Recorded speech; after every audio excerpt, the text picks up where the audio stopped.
December 18th, 2018. Jose Mourinho, former Manchester United manager, was sacked after making minimal progress in terms of improving the squad and setting up a plan for the future. Players and staff at the club were not happy in a tough period for the team.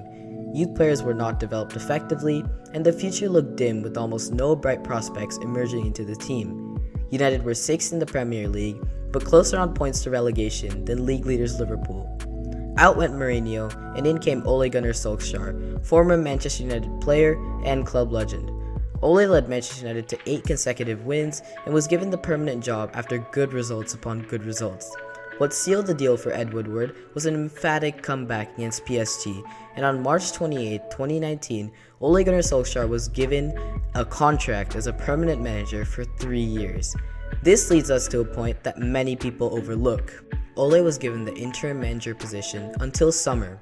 Never was he supposed to remain United manager.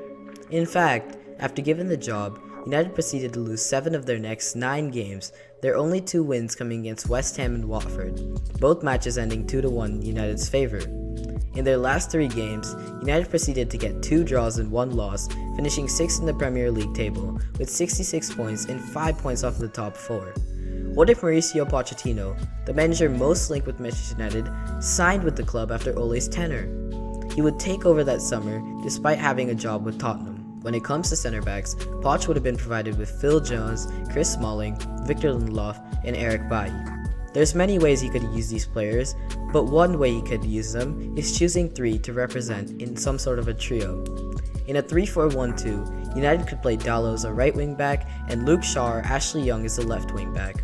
In central midfield, United would have the options of McTominay, Fellaini, Ander Herrera, Fred, and Nemanja Matic. 2 of these players could be used in a pivot. Come to attacking midfield, United would have the options of Paul Pogba, Andreas Pereira, and Juan Mata, with the likelihood being Pogba playing deeper, enabling one of the other attacking midfielders to get a starting role. For the 2 up top, options include Rashford, Lingard, Martial, or even Alexis Sanchez. Of course, this is just a sample formation, but this is a way to look at things with that squad. These are all the players starting in the 2019-20 season, including players that left and not including Ole's signings, of course. Here are some sample formations with different lineups with this team for you.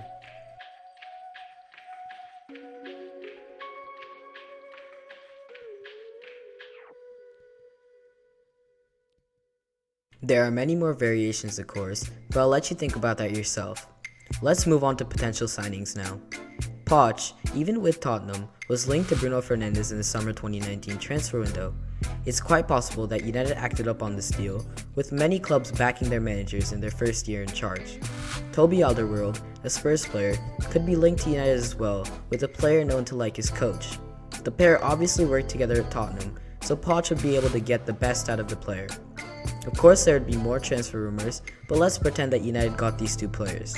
The thing with Mauricio Pochettino is that he always makes use of his players' abilities, meaning that he could harness Pogba's world-class ability as well as the high energy of United's forwards to create a stable and effective press and other methods of playing. No reason to not think that Jesse Lingard would thrive in this sort of a system. In fact, Poch really loves high and energetic players, and I think he'd really enjoy a Lingard-type player in the system. In reality, if Poch got a couple of his signings that we discussed, United would look completely different and a dynamic side with many playstyles and the ability to change the way they play mid-game. Poch, under Manchester United, would get the best worlds of both Bruno Fernandes and Paul Pogba, as well as solidifying the backline when needed. It's well known that Poch makes many tactical changes to suit certain players, such as playing a low line to shield slow but experienced center backs, utilizing defenders' playmaking abilities, especially Kieran Trippier by forcing him extra wide and always having Son or Kane making runs in that general area. That's just an example of how he can utilize his players' talents and how he can adjust the system so that they can make the best out of those talents. Poch also has the ability to utilize many formations, including ones that have succeeded for him in the past, such as the 4-2-3-1, 4-4-2 diamond, 3-4-3, 3-4-2-1, and 3-4-1-2. Poch's spirit and personality as a likable manager would be great for the United players in general, with their liking for him causing them to respect him, as was the case in the Tottenham dressing room. The players may not have the best ability at Tottenham, but their respect for their manager brought them to perform extremely consistently, even without backing from Daniel Levy. If Poch got a few signings that he wanted, as new managers often do, there is no reason to think such a master tactician like him, who did extremely well in the league with a decent Spurs side, wouldn't succeed with a significantly strong Manchester United squad. If he makes the best of his players' abilities and stays defensively secure with two extremely good and proven center defensive mids in Ander Herrera and Nemanja Matic, I see no reason why United couldn't be a consistent force in the Premier League and even Europe under the manager. Thanks so much for watching, guys. I hope you enjoyed, and if you have any thoughts for me, just leave them down in the comments, and I really appreciate you guys. Thank you.